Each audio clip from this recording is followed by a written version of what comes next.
Hey, I'm Jusko from ProbMoney.com, and in this video I'm going to tell you about the next credit card that I think is going to be nerfed. Before we do that, I'm going to ask you to please subscribe to this YouTube channel if you've not already, and if you have already, I thank you for doing so. So this video came from a little conversation that I had in the comments to my What's in My Wallet video from the other day. So I do try to get in those comments, and I do try to answer them when I can, not as much as some people want me to. But anyway, sometimes they inspire new videos, and this is one of them. So if you have been in the credit card maximization of rewards game for a while, you might know that every once in a while one of your credit cards gets nerfed. And nerfed means that you had a card that was really awesome, there was some part of it that you were getting a great reward on or whatever, and then all of a sudden that superpower gets taken away, it gets watered down, and the card becomes just a shell of its former self. Sometimes it goes away altogether, or you get pushed into some other worse card that the credit card company issues. Now, if you don't know why it's called nerfed, I will tell you that in a moment, so stick around. For me personally, the card that got nerfed that was the most heartbreaking, the most painful, was the Uber Visa, a card that when it came out was no annual fee, gave 4% cash back on dining, had a lot of other good categories as well, especially at the time that it was out in comparison to the rest of the market. Like right now you could get the US Bank Altitude Go, which would give you 4% back on dining, and some other good stuff too, so it's somewhat comparable. But at the time this was kind of groundbreaking, and it was kind of weird because it didn't have a lot to do with Uber other than the fact that it said Uber on it. And then eventually Uber changed the card so that it was a little more Uber focused. You could only earn Uber rewards at that point, and now I think it's just completely gone away. So it was pretty awesome, and I was not the only person that was very sad to see it get nerfed. All right, I've kept you in suspense. What card do I think is going to be nerfed next? Drum roll. City Custom Cash. This card I just do not believe is sustainable with its current rewards formula, and I believe that within the next year it will either get nerfed and made into a new formula that will be a little watered down from where it is now, or it'll go away altogether.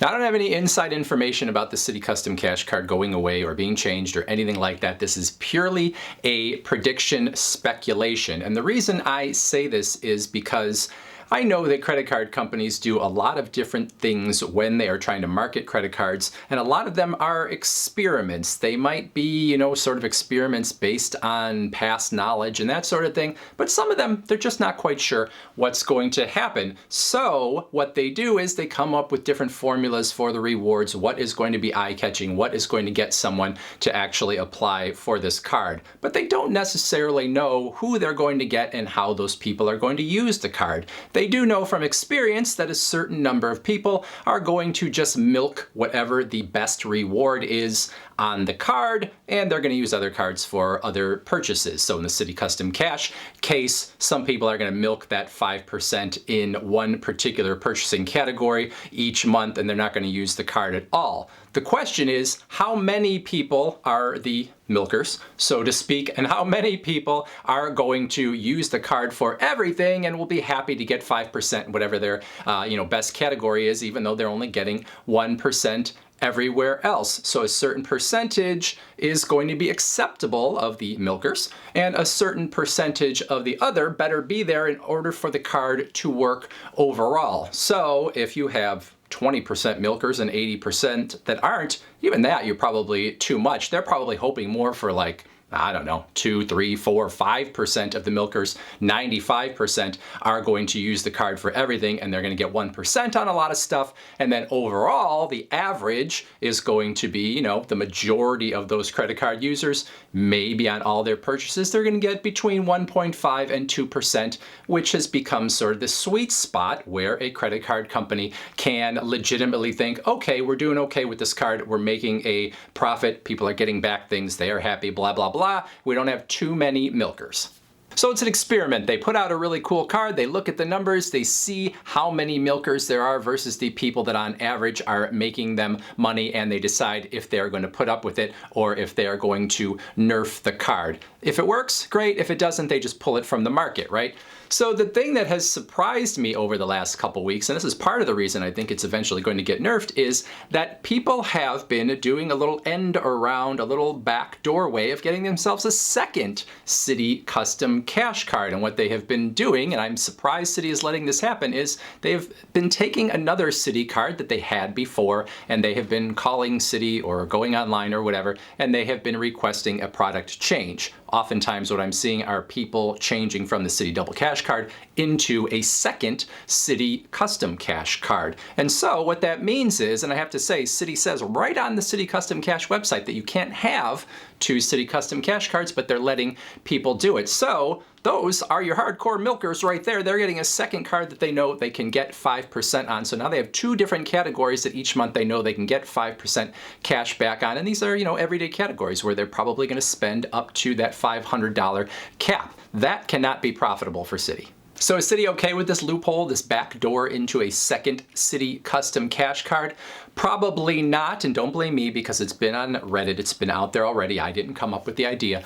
Anyway, they have to decide how aggressive they want to be about policing the milkers out there, especially the ones that are getting a second card in a way that Citi did not intend. And I have to say, if you have a second Citi custom cash card, which is very hard to say, I would not be surprised if both of your Citi custom cash cards get closed down in the future.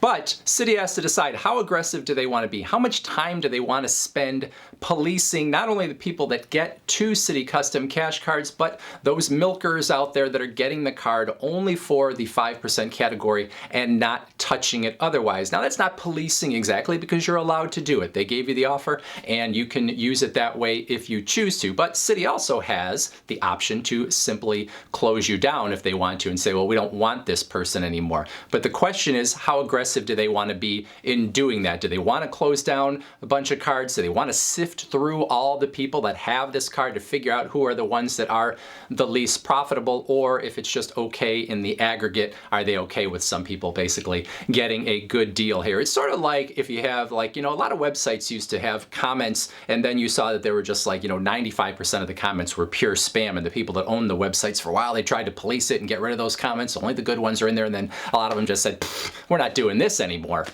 So you've got a card that is already questionable in terms of its profitability for Citi, and then you've got the fact that if they want to sort of police the people that have the card, what are the costs of doing that, the time involved, all that sort of thing, and is it worth it to do that? That is why I think that within the next year, and it is April 15th, 2022, so you can come back and check on it, I think this card is going to be nerfed or gone completely. Now, if you stuck around all this time only because you wanted to know why it is called nerfed, why that is the phrase that is used, it is because a Nerf gun is sort of the watered down version, that's saying it mildly, the watered down version of a real gun. So when you're nerfing something, you're taking away its power and making it a little more harmless. It no longer has that thing that made it powerful and made people necessarily want it. As far as I understand, this comes from the gaming world when you have certain characters or tools or whatever within a game that were really awesome, and then the developers decide that they're going to kind of water it down and not make those things quite as powerful as they used to be. That is being nerfed. So I'd love to hear your thoughts on my speculation. Put those in the comments below, or if you want to talk about your favorite Nerf toys, I would love to hear that as well. Otherwise, I thank you for watching, and as always, please go to proudmoney.com where we do credit card reviews, we talk personal finance, we talk deals, and all sorts of other fun stuff too. If you don't want to do any of those things that I just demanded of you, watch this video